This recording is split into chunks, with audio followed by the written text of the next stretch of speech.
I confess I had the idea that David Whalen should give our Convocation talk this time, so I could thank him in public, and so also share with you some things I know about him, which you will also learn by listening to him talk in a minute. His students know that he is learned and witty and good-natured and inspiring and difficult. He takes special pride in the last thing. He thinks of himself as somewhat melancholy. The truth is, he brims with happiness and love and joy. Some of us who work with him closely now for a long time, 2004 is when he first got affiliated with the provost office under Bob Blackstock. I personally began to consult him almost immediately after I got here. He, like I said of Mark, is firm and clear in his judgments, and he's calm in the middle of a clamor. Such a valuable thing. He has strong principles, and he can explain them. He keeps them in mind, and yet he can pay attention to the details that also govern what you do in any particular situation. He can calm himself, and he can see those details in their true light. That's not easy to do. Things go wrong, trouble, got to decide right now, don't know enough. I've done that with him now for 15 years. But before that, I used to talk to him all the time.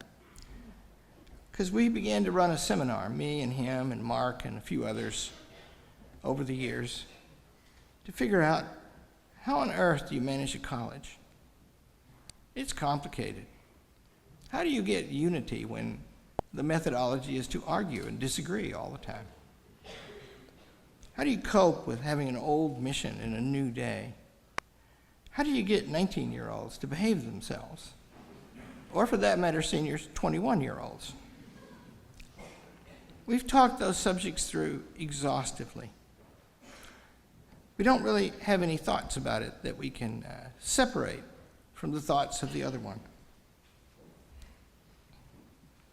When he came to me, not for the first time, to ask to be relieved of the provost job, he asked in a somewhat different tone, and I could tell that maybe he meant it. I said, "So you mean it this time?" And he said, "I do. I have to do this."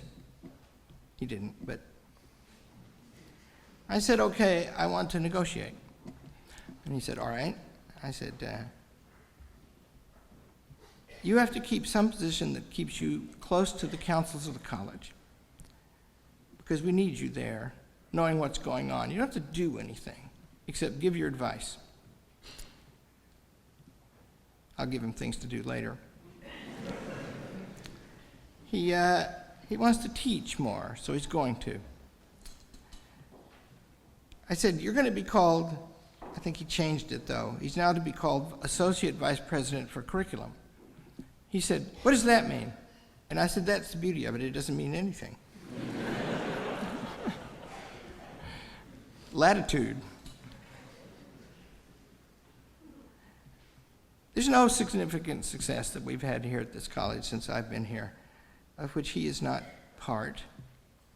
It's so urgently necessary that he continue to help up where I work, because it wouldn't be as good without him. And he has agreed, and I've never had a better colleague. David Whalen.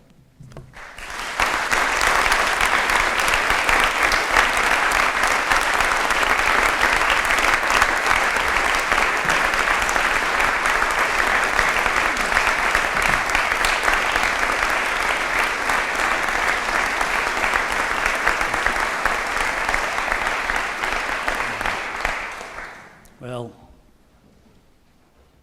sometimes we're honored beyond our deserving in our friends. Parents are practiced at panic. They live in crisis. We eat stress for breakfast. In revenge, we master the art of embarrassing our children, preferably in public. A presumably graduating senior here right now will have to endure my practice of this embarrassment art for just a minute as I recount an episode in his young life of some 21 years ago an episode in which he began to see the world. I had never heard of night terrors before becoming a parent. The unmarried here might think that being a parent is a night terror. And thinking so would be an understandable mistake. But night terrors are a strange phenomenon in which a very young child is roused by comfortless paroxysms of screaming terror in the middle of the night. Not a nightmare, not a sudden need for comfort and security. Night terror is an eruption of mad, unassailable, panicked horror, proof against any amount of parental comforting, caressing, cooing, bouncing, singing. Even a mother's breast fails to break the spell of insensibility and relieve the anguish. I am sure, of course, that someone has studied and explained all this, and I am equally sure that the explanation, when one is trapped in the experience, is useless. One night, many years ago, in a house not far from where we are right now, my wife and I were awakened by the screaming of our then youngest child, seized with these very strange terrors. He was neither asleep nor awake. His eyes were open but saw nothing. His infant sinews were taut but thrashing ropes. We'd seen it before, and we knew the prayerful despair we were in for. And of course, that was nothing to the torture he was unreachably undergoing. If they can awaken, then all will be well. If they can come out of the cul-de-sac in which they're trapped, these children can be comforted, loved, returned to rest. But they will not awaken. Desperate for an expedient, I prowled the ground floor of our house away from the other bedrooms so his screams might not awaken or terrify his siblings. I'm not sure why. I'm not sure it was even a good idea in the abstract. But holding him in my arms, I went out the front door and took this screaming, irrational animal into the 3 a.m. night air. No change. I'm sure the neighbors were delighted by the novelty of infant screams in the street in the middle of the night. But under the force of some weird inspiration, and without any theory about what might happen, I walked up to a tree, took his hand, and held it against the bark. He stopped. As I slowly moved his palm against the tree, stroking it as it were, he turned, looked at the tree, and stopped. He was awake. Now, I do not have a sophisticated neuropsychological explanation for why and what happened. I cannot even assert that his awakening was caused by, rather than simply accompanied by, the touching of the tree, although, to tell the truth, subsequent experience has seemed to confirm the connection.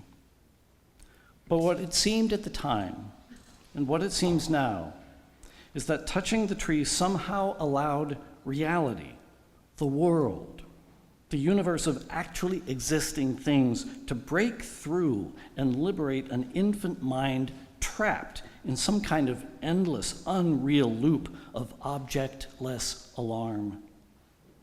All the things his senses customarily conveyed to him, his mother's touch and voice, the walls and floors and furniture of the house, my clumsy coddling, none of this had the novelty or the radical unfamiliarity and impact that tree bark had in the outdoor night.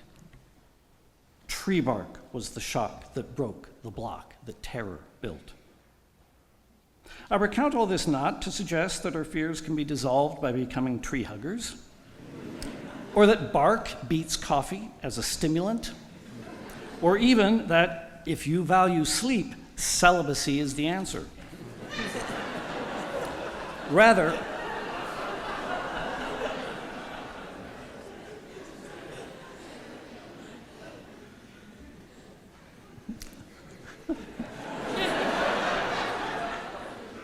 Is it wildly inappropriate for a father of 11 to say celibacy is underrated?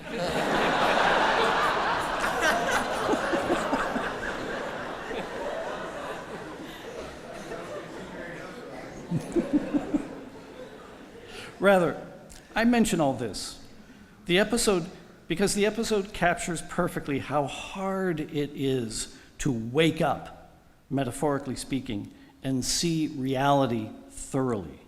How despite our intelligence and percipience and conceptual agility, we mostly move in something like a dream or a fog. Even if we do not do so in terror, people ordinarily live in a state of dim or partial comprehension of the world and even of their own lives. The experience, it's universal. We have all had this experience. We take for granted that we grasp or understand a thing only to find that our hand suddenly touches it, metaphorically, and we suddenly see it as if for the first time. I realize, of course, there is absolutely nothing new or original in this observation. Why, says Annie Dillard, does death so catch us by surprise? And why love? We still and always want waking. We should amass, half-dressed, in long lines like tribesmen and shake gourds at each other to wake up. Instead, we watch television and miss the show. Standing half-dressed and shaking gourds at each other may be an odd image for liberal education, but so be it. This is exactly what it does. Our imprisoned and insensible souls are brought, somewhat reluctantly, I think, into recognition, note the word, recognition of the world, of God, and of man. Not entirely, not exhaustively, not even satisfactorily. But what we are attempting to do here is to overcome the native slumber of our brilliant species and see if we can help each other enter reality itself. The paradox is an arresting one, or at least it should be.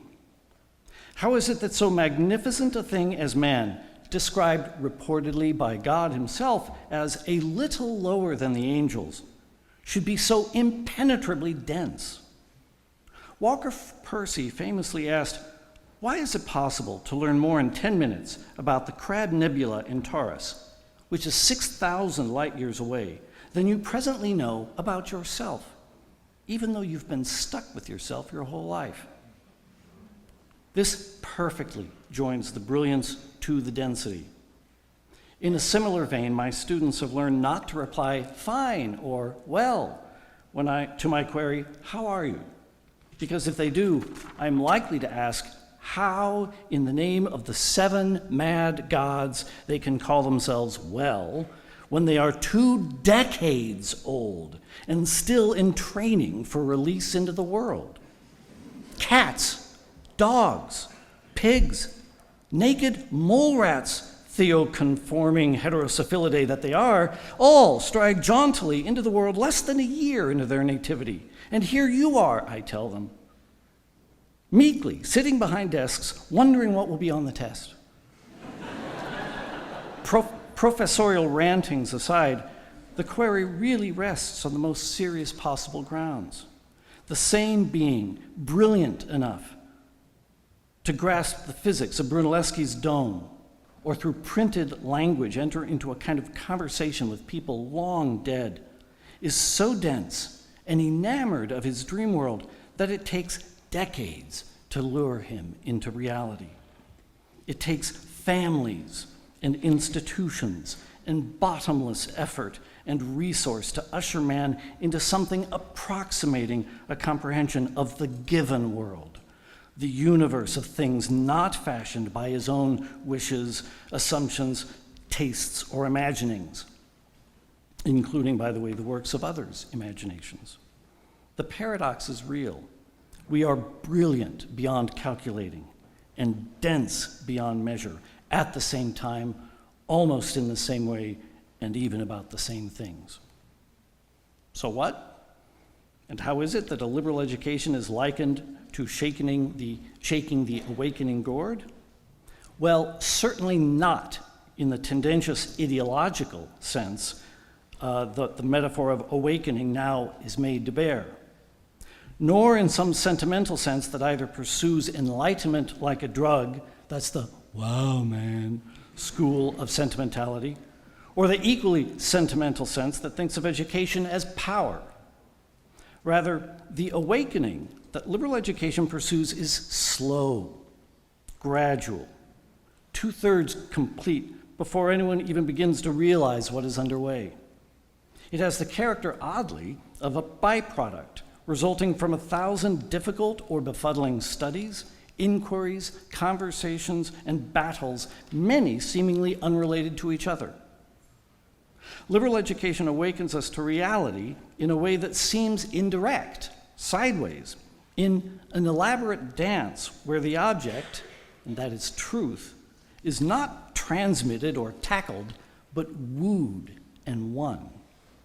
If Latin had a verb for doing liberal education, it would be a deponent, passive in form, active in meaning, which of course means something of both. John Henry Newman points out the counterintuitive yet at the same time obvious fact that we learn about reality not by swallowing it whole, but by breaking it up into pieces we call disciplines. We break it apart, study it bit by bit, and then reintegrate all these bits into a comprehensive, assimilating, unified, and expanding understanding of what is. Or at a minimum, we acquire the habit of an assimilating, unifying comprehension of what is. The bits matter. Who can truly grasp what is real, incognizant of the principles of what we call economics or physics? Do you really think you even see the world if you do not grasp history or that wild pursuit of beauty we call art? How susceptible are you to simple human reality if you are not at least minimally alive to the principles of politics? Are biology and ethics just decorations, mental doilies, or wallpaper? Is philosophy really the place where one scratches largely irrelevant thought experiment itches? Or is it where much of everything else comes home to roost? And what about theology? Well, I rest my case. The bits matter. We need a plurality of them. The dirty little secret about liberal education, as Newman understood, is that the disciplines exist necessarily in order for us to understand reality broadly. Study just one, even a most important one, and one becomes a misshapen grotesque, a hammer to whom everything looks like a nail. To be sure, I am not talking about liberal education making one well-rounded, as if the object of education were corpulence. The superficial knowledge of the dilettante is not the point. The enlightened capacity to see reality itself is the object here. But as Newman also points out, liberal education does not rest in these disciplines. It depends upon them, but rises well above them. And I have to admit, this can rub us, that is academics, quite the wrong way. Academics are, out of necessity, happy idolaters. We love our own disciplines to distraction and are jealous for their honor. A moment ago, during that little litany of disciplines I was mentioning, every professor here was listening for his or her own. And if it was not mentioned, that fact was likely noticed, as if I failed to introduce someone's spouse at a social event. This love is necessary and defensible, as such devotion makes possible the long study necessary for expertise. But loving to distraction has its own dangers. Etymologically, distraction means pulling apart. We so love our disciplines that, jealous for their honor and priority, we are often on the verge of pulling apart the very thing, liberal learning, that brought the disciplines into being in the first place, and that needs them all so entirely. Disciplines exist finally not for their own sake, but in service of something higher, the integrating habit of mind whereby we are all moved to wakefulness. Wakefulness to reality, and that's with an uppercase R. And so we perpetual sophomores, wise fools all, plod gradually on, studying and arguing and forgetting 1,000 things, any one of which deserves a lifetime of wonder and devotion. And we slowly awaken to find we are not the insensible, braying donkeys we were just a few years ago. It's not that we are all that wise, to be sure, but we can tell that what was once a two-dimensional surface now possesses some depth. It may be dimly seen at best, but it is there. Or to change the figure, our hand has been touched to the tree, and as Shakespeare knows, we then find tongues in trees, books in the running brooks, sermons in stones, and good in everything. Thank you.